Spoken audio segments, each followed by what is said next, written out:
What is going on, everybody? Welcome back to Nintendo Land. Of course, there's been tons of brand new Mario and Luigi Brothership gameplay as Nintendo released an overview trailer, but on top of that, we have previews from some gaming outlets where they got to go hands-on with a couple of stages and areas of the game and actually give us a kind of first look as to what they were able to experience with their playthrough. So today you will be watching video footage from GameSpot, IGN, and Nintendo Life, and I'll be putting together all their pros and cons and what I've kind of got as a main consensus from this game so far. So please stop what you're doing. A lot of you watching right now are not yet subscribed, so make sure you leave a like and subscribe to stay up to date on all things Mario and Luigi, and let's dive into the Brothership previews. So I made a big analysis on a lot of the gameplay that I've seen already yesterday, so if you want to still check that out, you can. There's a lot more information there where I go a lot deeper than this video, but this is just going to be covering the general basis of what I've seen and what I've also seen from the previews. But overall, this is a beautiful game, and that's what a lot of the reviewers kept saying. It's just the art style is beautiful and the characters are more expressive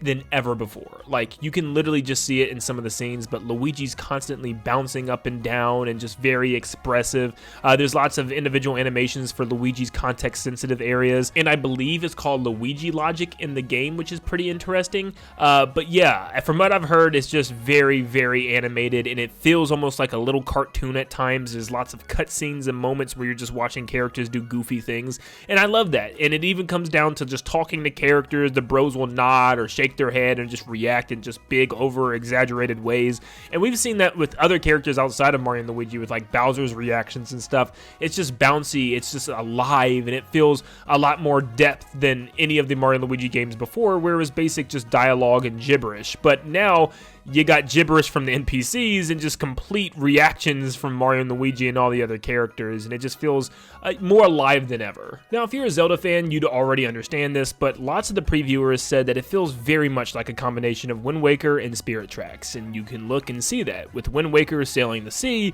and of course Spirit Tracks determining which path that you want to go down and reaching a destination. There are tons of little secret islands to find along your way as well that you can explore. There's around 20 of them, what I was able to count, which is really cool, and you can speed or slow the ship down depending on how fast you want it to go, or you could just let it cruise and actually do some side quests and many things as you wait for the boat to actually reach its destination, which is pretty cool. Also, we learned that Toad is the reason the boat goes faster, because he helps with a giant leaf fan in the back. Poor little guy. But the gameplay and story is relatively simple so far. You go from island to island, finding the light tower and connecting them to the main ship in order to drag them with you to rebuild the giant supercontinent that this land once was. The first negative I've seen so far, it seems to be a very small one, in fact, where it seems that GameSpot is not a fan of the platforming still, and it's still a little clunky, which Mario and Luigi games were never known for platforming. But yeah, it still says it has its moments, but it is fixed in areas because Luigi can jump automatically. Yes, thanks to his Luigi Logic, not only does he do things to help within the actual progression of the game, but he'll actually do little things like smash some crates for you at times, or just collect some things with Mario instead of you just doing it all, and he actually feels like an individual character at times, which still makes me wonder, is there really not a co-op mode? I mean, this is the perfect game to have two players play as one Mario and the other Luigi. I really hope that's something that they're still hiding and they just haven't told us yet, because man, it's just a shame that we can't have co-op when it seems like Luigi has a mind of his own in this game and pretty much is already controlled by the computer in lots of different moments. And as someone who's not a big fan of co-op and rather just play single player experiences, especially with something like Mario and Luigi, which is normally a single player RPG adventure, even somebody like me would really love to see co-op added to this adventure. Now, going back to the whole islands connected thing, it seems like once the islands are connected, the inhabitants will join you either on the ship or you can go back to the past areas in order to do side quests, which is pretty interesting because we've never really had side quests for Mario and Luigi. The closest I think we've ever came was Paper Jam doing the Toad missions, which, let's face it, they weren't really side quests, and a lot of people hated those missions, so hopefully they're done and handled a lot better this time around, which they seem to be from the couple that I've seen so far. But yes, just having a lot of side quests to complete seems like a complete Mario and Luigi thing that should have been added from the beginning, and I can't believe it's taken this long for us to finally have proper side quests, but I'm so glad that they're here. What about battling? Well, battling seems to be just as good as ever and just as streamlined and basic, where the basic moves actually encounter both bros doing attacks together, which is definitely new, and instead of just one using his hammer or jump, they just work in tandem. And yes, you still have bros attacks. There's actually lots of them, and even returning ones from past games. For instance, we have the jump helmet and Yoo-hoo cannon, both returning from Mario & Luigi Bowser's Inside story. But there's also been lots of enemies being pointed out to return as well, from so far Mario & Luigi Bowser's Inside story and Dream Team. Battling can also introduce Luigi's logic, and it seems like this only works for boss battles, however, where maybe every single boss battle will open up a Luigi logic attack, allowing Luigi to do something completely random that actually changes the pace of battle. For instance, with this boss, Luigi actually grabs his tongue and flings it into the background at the right time. And then we see another instance with this giant barrel boss called Sharpcast, where Luigi gets the idea to use this maneuver machine in order to move it back and forth and stack metal crates on top of it in order to crush it. So obviously, battles are more engaging than ever with this game. Now, I've seen a lot of people say that this is a pro and some say that this could be a con, so it depends on how you look at it, and personally I think it's nothing but a positive.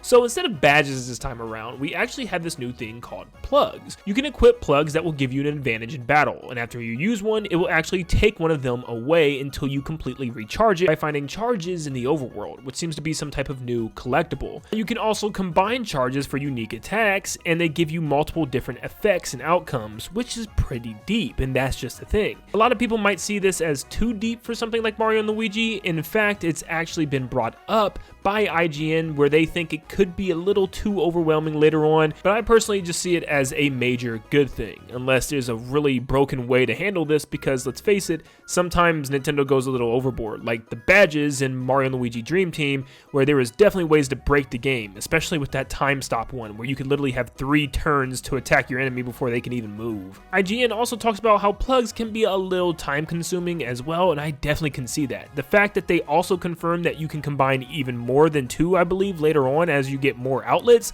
yeah, this is probably going to be very insane at the end of the day. I mean, think about all the combinations that you could do to make your own super powerful bro team, but yeah, that's just something that I'm going to have to play around with when the game comes out. And I have seen a couple complaints with the controls, specifically in battling, where both Nintendo Life and GameSpot both complained about some problems when it came to understanding the buttons, where for a while when they started, they were getting absolutely obliterated and messing up all their timing trying to figure out how the button scheme works. And if you don't know, it is slightly different in this game, where GameSpot calls out the A and B as a big confusion, because when you use Mario's attacks, you press A to confirm and A again in order to attack. But for Luigi, you have to push A to confirm and then B to cancel the attack. But if you want to fully attack, you have to push A as Luigi and then B to attack. So yeah, it is kind of confusing and messy with that. It should just be all A's work for Mario as confirm and all B's work for Luigi as confirm. And then the vice versa in order to cancel, but it's really not a big deal, honestly. And correct me if I'm wrong, but it does seem like there's a new button tied to using the bros hammers, where it used to just be A and B when it was time to use the hammers, just like the jump ability, but this time it's X and Y, X for Mario and Y for Luigi. I actually think this works wonders, especially in the overworld. Instead of having to switch to hammer from your jump, now you can jump and still have hammer on both different buttons and use them whenever you want, which I still find as a positive. So far, there's not really anything that I am upset about. Now, if I really had to be picky and pick something that's just really bothering me still, it's definitely the HP and BP bars at the bottom left. It would just be better if they went back to normal just having the numbers, but it just looks weird having that little bar there. I don't know, maybe it's just me, but it just doesn't look Mario and Luigi. It's not terrible or anything, it's throwing me off a little bit. And the last thing I'll add is there does seem to be references to past games, and it's not really mentioned in the previews, but it's something that I've been able to notice. For instance, there's a reference to a giant stone shroob out in the middle of the ocean. I wonder if we're able to investigate that as a secret island or not. I would really hope so.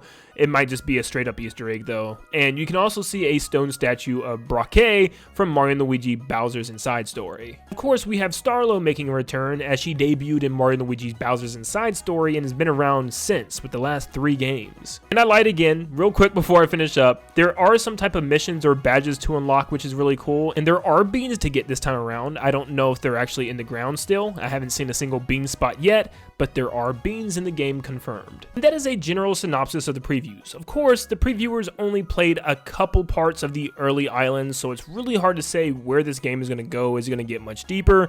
But we are not too long away. In fact, it's only about 3 weeks away until we can get our hands on this game, which is super fun and super crazy. But Mario and Luigi Brothership is going to have to wait a little while longer because we have Super Mario Party Jamboree coming out in now just less than a week. But let me know if you learned anything new from these previews. Are you still excited for this game? I am still floored. I mean, honestly, I think I'm more excited about this than Switch 2 news at this point because it's just like, at least this is concrete, you know? I'm super excited for this. Growing up with the series, this is really a dream come true for me. And I can't wait to dive into yet again another Mario and Luigi game, and the first one on home console. But let me know how you're feeling about this game. Make sure you leave a like and subscribe before you head out. And like always, I'll see you all on the next one.